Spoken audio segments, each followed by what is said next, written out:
Hello everyone, আশা করছি আপনারা সবাই যে যেখানে আছেন ভালো আছেন এবং সুস্থ আছেন। আজ আর একটা নতুন ব্লগ নিয়ে আমি আপনাদের কাছে উপস্থিত হলাম। কৃষ্ণা ভিলেজ লাইফে আপনাদেরকে আরেকবার স্বাগত জানাই। সকালে ঘুম থেকে উঠে ব্রাশ করে নিয়েছিলাম, তারপর ঘরের মেঝে বারান্দা ঝাড় দিয়ে পরিষ্কার করে নিয়েছিলাম, রান্নাঘরটাও পরিষ্কার করে নিয়েছিলাম। এখন আমি উঠোনটা ভালোভাবে ঝাড় দিয়ে পরিষ্কার করে নিচ্ছি। আর এদিকে দেখুন ফুল গাছটা তলাতে ফুল গাছের অনেক পাতা পড়েছিল, ফুল ঝরে পড়েছিল, তো সেগুলোকে গাছের ডালটাকে তুলে নিচেটা পরিষ্কার করে নিলাম। উঠোনটা তো আমার সামনের দিকটা ঝাড় দেওয়া হয়ে গেছিলো, এবার এই সাইডটা ঝাড় দিয়ে ভালোভাবে পরিষ্কার করে ওইখানে জড়ো করে রেখে দেবো। তো যখন যখন গোয়াল ফেলাবে, গরুর গোবরগুলো ফেলাবে, তখন ওই গোঁজাগুলো নিয়ে গিয়ে একবারে সারের মধ্যে ফেলে দেবে। তো দেখুন এই দিকটাতে আমি জড়ো করে রেখে দিলাম, তারপর ওই সাইডটা একটু ঝাড় দিয়ে তারপর ঝাঁটাটা নিয়ে চলে এলাম, ঝাঁটাটাকে ধুয়ে রেখে দেবো। ঝাঁটাটা ধুয়ে রেখে দেওয়ার পর দেখুন আমি এখন চলে এসেছি কলপাড়ে থালা বাসনগুলো মেজে নেওয়ার জন্য। তো কলপাড়ে এসে থালা বাসনগুলো তো এখন মেজে নিচ্ছি, তারপর জল দিয়ে ভালোভাবে ধুয়ে নিচ্ছি। এখন জল দিয়ে ধোয়া হয়ে গেলে পাগুলোকে ধুয়ে নেব এবং কলতলাটা জল দিয়ে ঢেয়ে ভালোভাবে পরিষ্কার করে নেব। তারপর আজকে অনেকগুলো কাচাকুচো এসে জানেন তো, মানে আজ স্কুল চলছে, এখন প্রতিদিন কাচা হচ্ছে না, সেই কারণে অনেকগুলো জড়ো হয়ে গেছে, তো সেগুলো কাচবো। তো দেখুন এখন থালা বাসনগুলো ধোয়া হয়ে গেল, তারপর কলপাটটা ধুয়ে নিয়ে এখন এক বালতি জল নিয়ে চলে এসেছি ঘরগুলো মোছার জন্য। তো মেঝেটা তো আমার মোছা হয়ে গেছিলো, এখন বারান্দাটাও ভালোভাবে মুছে নিলাম। আর ওই যে দেখছেন বালতি করে এক বালতি জল নিয়ে আসি, ওর মধ্যে ন্যাকড়াটা চুপিয়ে চুপিয়ে নিংড়ে নিংড়ে সানটা মুছে প্রত্যেক দিন পরিষ্কার করি। তো এইভাবে আমি পরিষ্কার করে নিলাম। আর তারপর এখন হাঁসগুলো ছিল, অনেক ভোরে উঠতে হচ্ছে, তো ভোরে উঠে সব কাজগুলো সেরেছিলাম। তো হাঁসগুলো একটু দেরিতেই ছাড়লাম, কারণ হাঁসগুলো ডিম দিচ্ছে, তো যদি একটু সকাল সকাল ভোরে ছেড়ে দিত ওরা পুকুর পাড়ে গিয়ে ডিম দিয়ে দেবে। তো সেই কারণে কাজ ছাড়ার পর হাঁসগুলো ছাড়লাম। তো এখন 6:30 বাজছে, আর দেখুন 4টে হাঁস ছিল, তো 3টে ডিম দিয়েছিল। আর ডিমগুলো রেখে দেওয়ার পর হাঁসগুলোর জন্য আমি ধান নিয়ে এলাম, আর ওখানে একটা জাম আছে, তো ওটার মধ্যে ধান দিয়ে দিলাম। তো ওরা ধানগুলো খেয়ে নেবে, তারপর পুকুর পাড়ে চলে যাবে। হাঁসগুলো যখন চলে গেলো তখন আমি ছাগলটার জন্য অল্প চাল নিয়ে ওকে খেতে দিলাম। তো ওদের সবাইকে তো খেতে দেওয়া হয়ে গেল, ছাগল হাঁস। তো এখন দেখুন কতগুলো আছে, একদম এক ধামা হয়ে যাবে। তো এগুলো সব সার্ফে আমি এখন একে একে চুবিয়ে নিচ্ছি।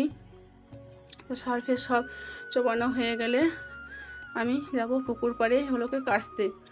তো সার্ফে চোবানোর পর ওগুলো একটু ভিজতে দিয়ে দিলাম। তো তখন আমি মুড়ি খাবারটা করে নিচ্ছি। আর মুড়ি খাবারের জন্য ওই তেলে 2টো শুকনো লঙ্কা দিয়ে পেঁয়াজ ভেজে নেব। তো পেঁয়াজগুলো ভাজা হয়ে গেলে তারপর যাব কাপড় কাচতে, কেননা তখন অনেক রোদ হয়ে যাবে। রোদের মধ্যে এতগুলো কাপড় কাচতে আমার তো অবস্থা টাইট হয়ে যাবে। তো যাই হোক পুকুর পাড়ে যাব কাপড়গুলোকে নিয়ে। আর দেখলেন তো একদম এক ধামা কতগুলো কাপড় ভিজিয়েছি আজকে।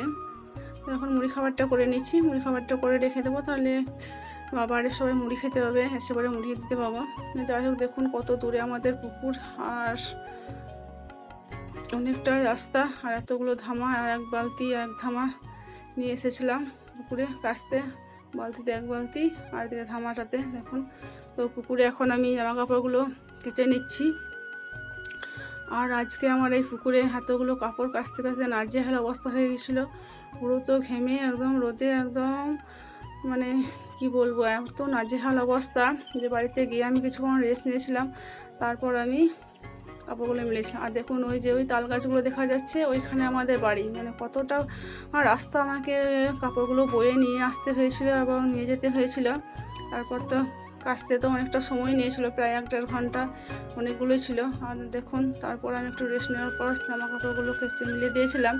আর দেখুন তারটা ভর্তি হয়ে গেছিলো, এদিকে পাঁচিলের মধ্যেও অনেকগুলো দিয়েছিলাম।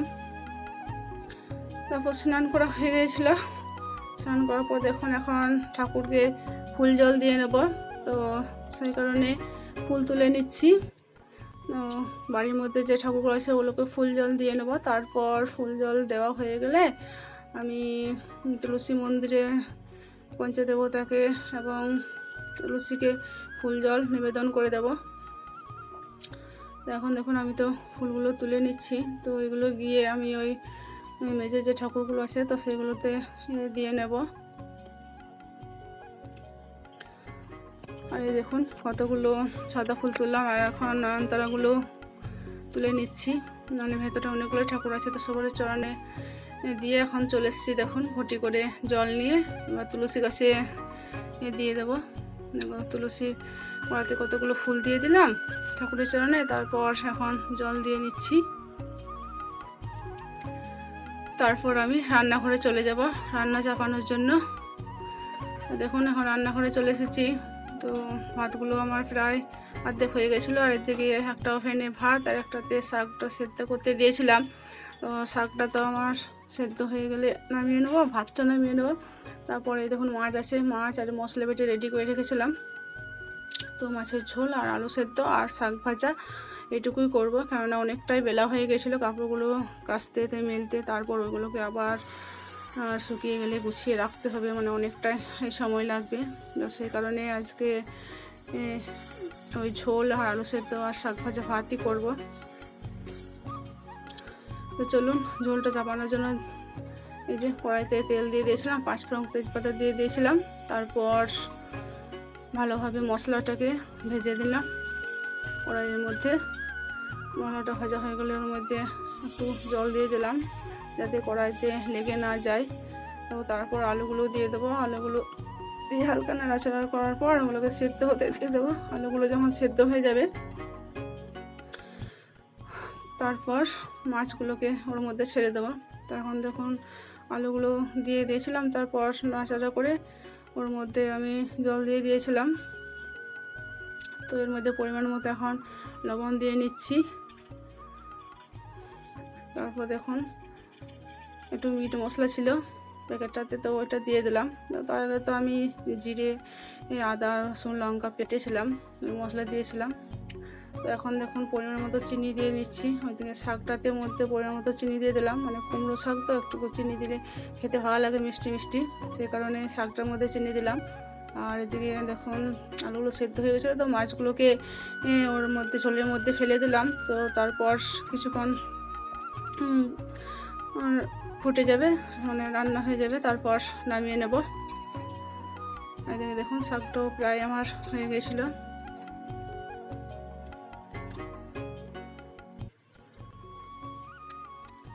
দেখুন কি সুন্দর ফুটছে। তো যাই হোক, এবার দেখুন এবার শাকটা নামিয়ে কড়াইটাকে ভালো মতো করে ধুয়ে নিয়েছিলাম। তারপর কটা পেঁয়াজ ভেজে নিলাম, আলু ভাতে করব, তো তার মধ্যে পেঁয়াজগুলো দেবো। তো লবণ আর ওই পেঁয়াজ ভাজা দিয়ে আলুগুলো ভালোভাবে মেখে নিয়েছিলাম, আলু ভাতে করে নিয়েছিলাম। এই দেখুন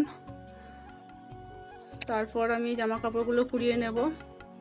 আর কাপড়গুলো তো আমার রান্না করতে করতে একটা এদিকে শুকিয়ে গিয়েছিলো, আর ওই নীল কাপড়টা শুকিয়ে তো শুকায়নি, সেই জন্য ওটাকে করালাম না। আর এই কাপড়গুলো সব শুকিয়ে গেছিলো জামাগুলো, তো এগুলোকে তুলে নিচ্ছি এখন রোদে থেকে, বাড়ির মধ্যে রেখে দেবো ফিট করে। তারপর খাওয়ার জন্য আমরা দেখো ভাত সেজে নিয়েছি, বাবার মানে আমার শ্বশুরমশাইয়ের ভাত ওই কাঁসার থালাটাতে, তারপর আমাদের দু সাইডে দুজনে, আমার ছেলেটার আর আমার, তিনজনে ভাত সেজে নিয়েছি। আর আমার বর ওরা তো আজ কীর্তন করতে গেছে, তো ওখানে নেমন্তন্ন আছে, ওখানে খাওয়া দাওয়া করবে। তো ভাত সাজিয়ে নেওয়ার পর আমরা তিনজনে এখন একসাথে খেয়ে নেব। এই বাড়ি থেকে রান্নাঘর থেকে গিয়ে ওই বাড়িতে বয়ে নিয়ে যাব, তারপর খেয়ে নেব। আর দেখুন তারপর তো বিকালে সমস্ত কাজকর্ম সারা হয়ে গেছিলো, সন্ধে দিয়ে দিয়েছিলাম। তারপর ছেলেটা বললো মা একটু সামুই করো, তো দেখুন এখন আমি সন্ধে হয়ে গেছিলো, তারপর আমি সামুই রান্না করছি। তো কড়াইতে ঘি দিয়ে দিয়েছিলাম, তারপর সামুইগুলোকে হালকা ভেজে নিয়েছিলাম, তারপর পরিমাণ মতো জল চিনি দিয়ে রান্না করে নেবো, আর লাস্টে আমুল দুধ দিয়ে দেবো। এখন ভালোভাবে তো এখন ভেজে নিচ্ছি, ভেজে নেওয়ার পর এখন জল দিয়ে দিলাম।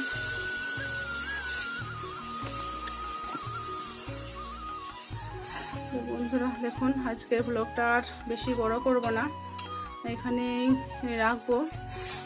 আর আজকে তো কাপড় কাচতে যে আমার নাজেহাল অবস্থা হয়ে গিয়েছিলো, একদম রোদ্রে, আর এতটা দূর অবধি বয়ে নিয়ে গেলে কাপড়গুলো বয়ে নিয়ে যেতে আসতে আমার অবস্থা একদম নাজেহাল হয়ে গেছিলো। তো যাই হোক বন্ধুরা, আজকে ব্লগটা এই পর্যন্তই, দেখা হবে আবার পরবর্তী ব্লগে।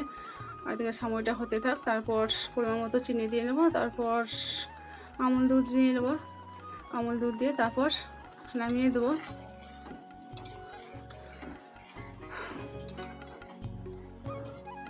তো আসছি বন্ধুরা।